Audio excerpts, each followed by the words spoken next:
Let me make sure I'm live. All right. Hello, everyone, and welcome to GTV. I don't know if you guys can hear me. I'm not doing a sound test, but welcome to GTV, and I am G-Man, your host. And today I'm going to ask a question. Now, this is a chart here when I went on Google to type in human evolution.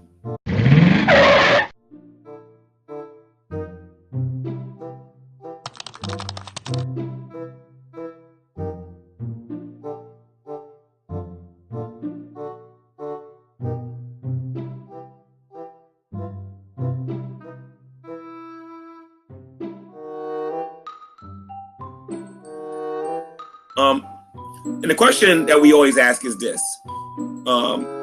If human beings evolved from monkeys, why are there still monkeys in the world?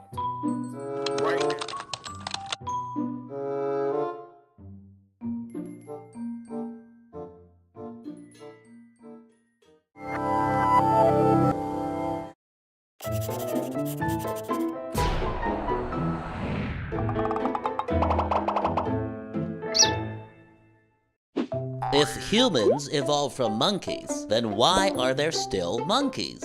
There's many things wrong with this question, like the fact that we're more closely related to apes than monkeys. Okay then, so why are there still apes?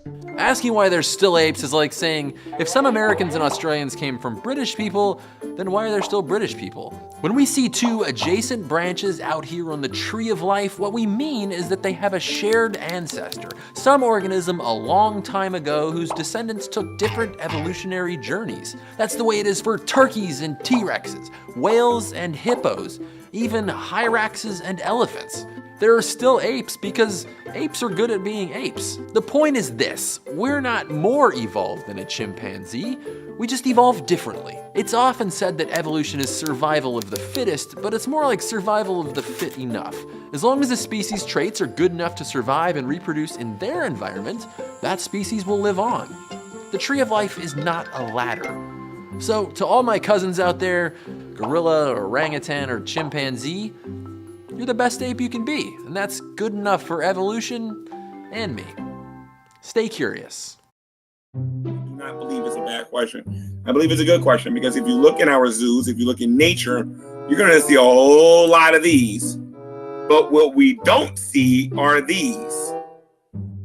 We don't see these intermediate species.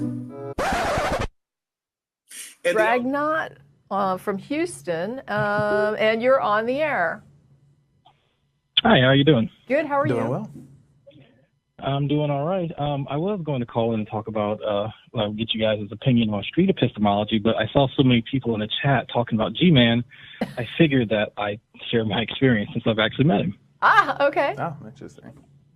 He's been a long-time detractor of mine and vice versa, so he wanted to meet up. So we decided, sure. I took a trip with other members from the Great Debate community, and we actually went to go see him. And so he was thoroughly surprised. And I will say, first and foremost, G-Man's actually a really cool guy to hang around. Yeah. He is not that bright, I will acknowledge, but we took him to the Natural History Museum in New York. Okay. Oh, and nice. oh my goodness, we went to the human origins part, and it was just like it was a struggle. He didn't understand why Lucy was missing so many bones and why the Lucy skeleton looked the way it did. And so he was kind of convinced of a common designer, which he had made mention of. And I said, well, this interesting designer looks like he had some screw ups throughout the way. So we were showing him the different skulls. Yeah. If you look at the foramen magnum, the hole like that, the back of the skull, whether it's placed at the bottom or directly, like behind the eyes, that will tell you how the animal walked. You can't have a bipedal animal with the foramen magnum pointing directly back. Me and about, 5 other people spent time, almost an hour and a half in this one section of this museum with G-Man, in person now, mind you, all the personality defects included, to explain to him painstakingly not only genetics, but paleontology, but, just all kinds of stuff. He gets online a few days later with true empiricism and brain dumps it all, and it all goes to crap. Because if it's true that this evolved into this through these intermediate species, then we should see certain things.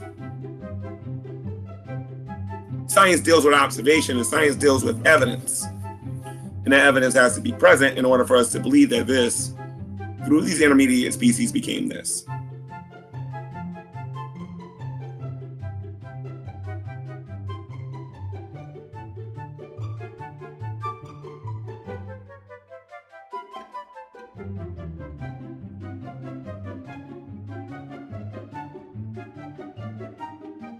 So for those of you who are saying things like, if evolution is true, why are there still monkeys? Why are there still primates? Why are there still gorillas? Why are there still chimps? Why are there still orangutans?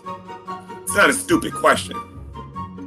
My video will be called unscientific. People will laugh at my question. What I challenge the evolutionists to do is just to answer it and back it up with science and not your own belief system.